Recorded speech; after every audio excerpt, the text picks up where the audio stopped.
We're talking about the month of February, but if we look more recently, actually the NASDAQ, as we mentioned at the top of the hour, lower in 5 of the last 6 sessions. And on the other side, the small caps, the Russell, up for 3 sessions in a row. Is this possibly an inflection point? It is possibly. It would seem like it should be. I mean, I think if something can't go on forever, then it won't. And yeah, we have seen after a tough last 12 months for small and mid cap, they are picking up some steam. It's good to see, and it's natural. I mean, it makes a lot of sense to me.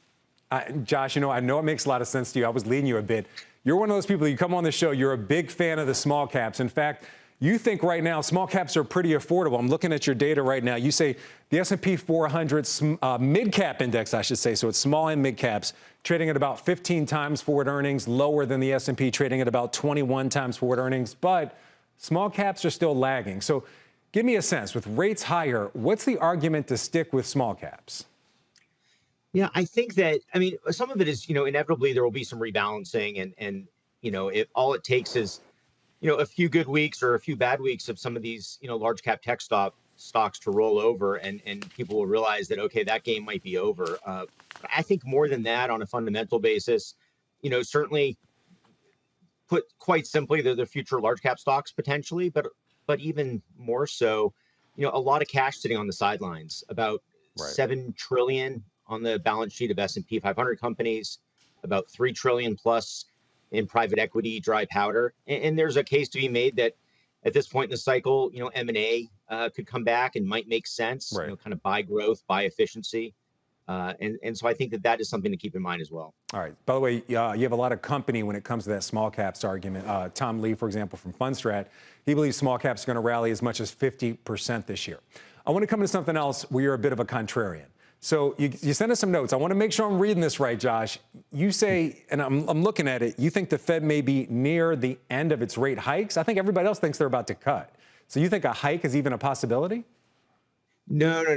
I think I'm right in the consensus. I think Okay. that, yeah, I think, the market's pricing in about 3 cuts by the end of the year. And I think like many that maybe there's one extra cut in there that's priced in that isn't really going to happen. But yeah, no, I think the Fed's done. I think they like to have some optionality and Okay. make it known that they can do what they want. But no, I think it's just a phrasing thing. I was very surprised. I was like, wait a minute. You think they're near their hikes? I think everybody thinks they're about to cut. So yeah. With this cut, I think the consensus is being pushed back further and further, maybe June, maybe July. How do you see that impacting the markets going forward? Does it put, in your mind, even more emphasis on this PCE report coming up later this week?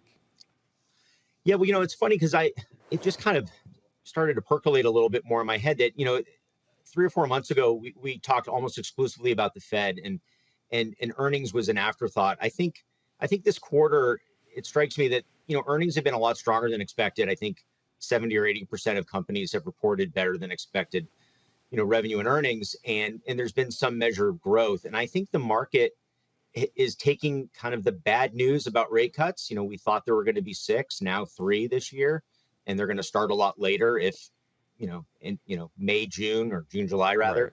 So I think that the market's taking that in stride and looking at earnings and looking at a backdrop where there is some growth.